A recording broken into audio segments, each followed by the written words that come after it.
Paulo, o apóstolo da fé e da coragem. Capítulo 6. Judeus e gentios. E quando se encontraram com ele, disse-lhes: Vós bem sabeis como foi que me conduzi entre vós em todo o tempo, desde o primeiro dia em que entrei na Ásia, servindo ao Senhor com toda a humildade, lágrimas e provações que pela cilada dos judeus me sobrevieram, jamais deixando de vos anunciar coisa alguma proveitosa, e de vô-la ensinar publicamente também de casa em casa, testificando tanto a judeus como a gregos o arrependimento para com Deus e a fé em nosso Senhor Jesus Cristo. Atos capítulo 20, versos de 18 a 21. No dia seguinte ao apedrejamento de Paulo, os apóstolos deixaram a cidade de Listra, de acordo com a orientação de Cristo. Quando, porém, vos perseguirem numa cidade, fugi para outra. Eles partiram para Derbe, onde seus trabalhos foram abençoados e muitas almas foram levadas a aceitar a verdade. Mas Paulo e Barnabé, mais tarde, retornaram para visitar Antioquia, Icônio e Listra, os campos de trabalho onde tinham enfrentado tanta oposição e perseguição. Em todos esses lugares, havia muitos que tinham crido na verdade, e os apóstolos sentiram que era seu dever fortalecê-los e animá-los, pois que estavam expostos a reproches e cruel oposição. Os apóstolos estavam decididos a afirmar com segurança a obra que tinham realizado, para que não fosse desfeita. Foram organizadas igrejas naquelas cidades, sendo indicados anciãos para cada uma delas. A ordem adequada foi estabelecida nessas igrejas. Logo depois, Paulo e Barnabé voltaram a Antioquia da Síria, onde outra vez trabalharam por algum tempo. Muitos gentios ali abraçaram a doutrina de Cristo. Mas certos judeus da Judéia suscitaram uma consternação geral entre crentes gentios, agitando a questão da circuncisão. Afirmavam com grande ênfase que ninguém poderia ser salvo sem ser circuncidado e sem guardar toda a lei cerimonial. Este era um assunto importante para os judeus e um dos temas que afligiram a igreja em grande medida. Paulo e Barnabé enfrentaram tal problema com prontidão e se opuseram à introdução do assunto aos gentios. O tema resultou em muita discussão e desarmonia na igreja, até que, finalmente, a igreja de Antioquia, apreensiva de que uma divisão entre eles pudesse ocorrer, resolveram enviar Paulo e Barnabé, juntamente com alguns homens de responsabilidade, de Antioquia a Jerusalém, para expor a questão diante dos apóstolos e anciãos. Ali eles deviam encontrar delegados das diferentes igrejas e aqueles que tinham vindo assistir às festividades anuais que se aproximavam. Nesse ínterim, toda a controvérsia devia cessar até que uma decisão final fosse tomada pelos líderes responsáveis da igreja. Essa decisão deveria ser, então, universalmente aceita pelas igrejas locais. Os apóstolos, em sua viagem para Jerusalém, convocavam os irmãos das cidades pelas quais passavam e os animavam, relatando sua experiência na obra de Deus e na conversão dos gentios à fé. Chegando em Jerusalém, os delegados de Antioquia relataram diante da reunião geral da igreja o sucesso que acompanhara o seu ministério e a confusão que tinha resultado do fato de certos fariseus convertidos terem declarado que os conversos gentios deveriam ser circuncidados e deveriam guardar a lei de Moisés para que pudessem ser salvos. Os cristãos judeus não estavam geralmente preparados para mover-se tão rapidamente quanto a providência divina abria o caminho. Era-lhes evidente o resultado dos labores dos apóstolos entre os gentios, que os conversos entre os gentios excederiam em muitos conversos do judaísmo, e que se as restrições e cerimônias da lei judaica não fossem tornadas obrigatórias, as peculiaridades nacionais dos judeus, que os distinguiam de todos os outros povos, finalmente desapareceriam entre aqueles que abraçassem as verdades do Evangelho. Os judeus se haviam sempre orgulhado de seu cerimonial divinamente instituído e concluíram que, tendo Deus uma vez especificado a forma hebreia de adoração, era impossível que ele tivesse autorizado uma mudança em qualquer de suas especificações. Concluíram que o cristianismo devia ligar-se às leis e cerimônias judaicas. Eram lentos em discernir a finalidade daquilo que tinha sido abolido pela morte de Cristo e em perceber que todas as suas ofertas sacrificais não tinham senão prefigurado a morte do Filho de Deus, em que o tipo encontrou o antítipo, tornando sem mais vigência as divinamente designadas cerimônias e sacrifícios da religião judaica. Paulo, no passado, tinha se orgulhado de sua rigidez farisaica, mas depois da revelação de Cristo a ele na estrada de Damasco, a missão do Salvador e o seu próprio trabalho para a conversão dos gentios ficaram claros em sua mente e ele entendeu completamente a diferença entre uma fé viva e um formalismo morto. Paulo ainda afirmava ser um dos filhos de Abraão e guardador dos 10 mandamentos na letra e no espírito, tão fielmente como sempre fizera antes de sua conversão ao cristianismo. Mas ele sabia que as cerimônias típicas deviam cessar completamente, uma vez que elas prefiguravam o que já havia ocorrido. A luz do Evangelho estava derramando sua glória sobre a religião judaica, dando um novo significado aos seus antigos ritos. A questão da circuncisão foi ardorosamente debatida na Assembleia em Jerusalém. Os conversos gentios viviam em uma comunidade de idólatras, na qual sacrifícios e ofertas eram oferecidos a ídolos insensíveis por essas pessoas ignorantes e supersticiosas.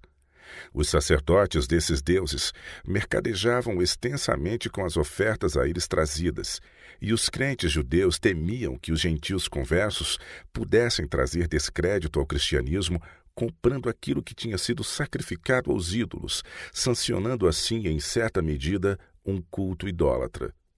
Além disso, os gentios estavam acostumados a comer carne de animais estrangulados, ao passo que os judeus tinham sido divinamente instruídos com respeito ao alimento que deviam usar.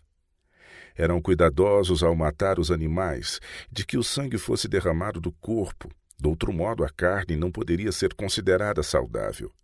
Deus havia dado estas injunções aos judeus a fim de preservar-lhes a saúde e a força. Os judeus consideravam pecaminoso usar sangue como artigo alimentar. Sabiam que o sangue era a vida e que o derramamento de sangue era consequência do pecado. Os gentios, ao contrário, costumavam aparar o sangue derramado da vítima sacrificial e bebê-lo, ou usá-lo no preparo de alimentos. Os judeus não podiam mudar os costumes que há tanto tempo vinham observando e que tinham adotado sob a direção especial de Deus. Portanto, como as coisas então se apresentavam, se um judeu e um gentio se assentavam à mesma mesa para comer, um se consideraria ofendido e ultrajado pelos hábitos e maneiras do outro. Os gentios, e especialmente os gregos, eram extremamente licenciosos e muitos, aceitando o cristianismo, tinham unido a verdade à sua natureza não sacrificada e continuavam na prática da fornicação. Os cristãos judeus não podiam tolerar tal imoralidade, que nem mesmo era considerada crime pelos gregos. Os judeus, portanto, consideravam como altamente apropriada que a circuncisão e a observância da lei cerimonial fossem impostas aos conversos gentios como um teste de sua sinceridade e devoção. Isto, criam eles, poderia impedir que se aliassem à igreja aqueles que eram levados por mero sentimento, ou que adotassem a fé sem uma verdadeira conversão do coração e pudessem mais tarde trazer opróbrio à causa por imoralidade e excessos.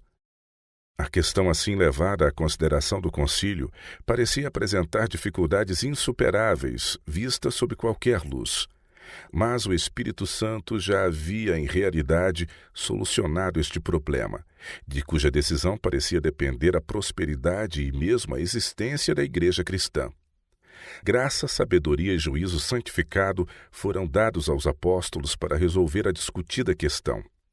Pedro arrazoou que o Espírito Santo havia decidido o assunto, descendo com igual poder sobre os incircuncisos gentios e os circuncisos judeus. Rememorou a visão em que Deus apresentara perante ele um lençol cheio de toda espécie de quadrúpedes. E lhe ordenara matar e comer, e tendo ele recusado, afirmando que jamais comera coisa comum ou imunda, Deus lhe dissera: ao que Deus purificou, não consideres comum. Ele relatou a clara interpretação destas palavras, que lhe foi dada quase em seguida a notificação de ir ter com o centurião gentio e instruí-lo na fé cristã. Essa mensagem mostrava que Deus não faz acepção de pessoas, mas reconhece e aceita aqueles que o temem e praticam a justiça. Pedro falou de seu assombro quando, ao falar as palavras de verdade aos gentios, testemunhara que o Espírito Santo se apossara de seus ouvintes, tanto judeus quanto gentios. A mesma luz e glória que se refletira sobre os judeus circuncidados brilhara igualmente na face dos incircuncisos gentios.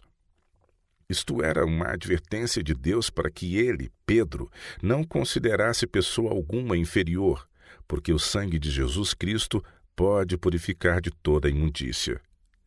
Anteriormente, Pedro havia arrazoado com seus irmãos a respeito da conversão de Cornélio e seus amigos e sua comunhão com eles. Ao relatar dessa ocasião como o Espírito descera sobre eles, declarara: pois se Deus lhes concedeu o mesmo dom que a nós nos outorgou quando cremos no Senhor Jesus, quem era eu para que pudesse resistir a Deus? Agora, com igual fervor e vigor, ele afirmou: ora, Deus que conhece os corações, lhes deu testemunho, concedendo o Espírito Santo a eles, como também a nós nos concedera. E não estabeleceu distinção alguma entre nós e eles, purificando-lhes pela fé o coração. Agora, pois, por que tentais a Deus, pondo sobre a cerviz dos discípulos um jugo que nem nossos pais puderam suportar, nem nós? Esse jugo não era a lei dos 10 mandamentos, como asseveram aqueles que hoje se opõem aos reclamos da lei, mas Pedro se referira à lei das cerimônias, tornada nula e vã pela crucifixão de Cristo. Este discurso de Pedro levou a Assembleia ao ponto de poder ouvir com paciência a Paulo e Barnabé, que relataram suas experiências na obra pelos gentios. E toda a multidão silenciou, passando a ouvir a Barnabé e a Paulo, que contavam quantos sinais e prodígios Deus fizera por meio deles entre os gentios. Tiago, com decisão, apresentou sua convicção de que Deus designara levar aos gentios a usufruir de todos os privilégios dos judeus e que ao Espírito Santo pareceu bem não impor a lei cerimonial aos conversos gentios.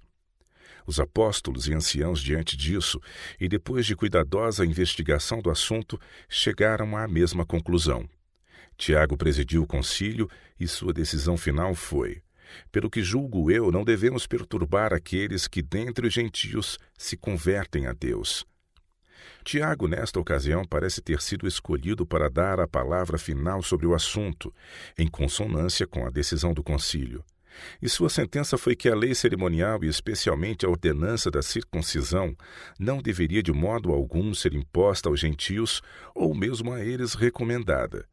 Tiago procurou impressionar a mente de seus irmãos com o fato de que, em se convertendo da idolatria a Deus, os gentios tinham feito uma grande mudança em sua fé, e que se deveria usar de muita cautela para não perturbá-los com assuntos embaraçantes e duvidosos, para que não desanimassem de seguir a Cristo.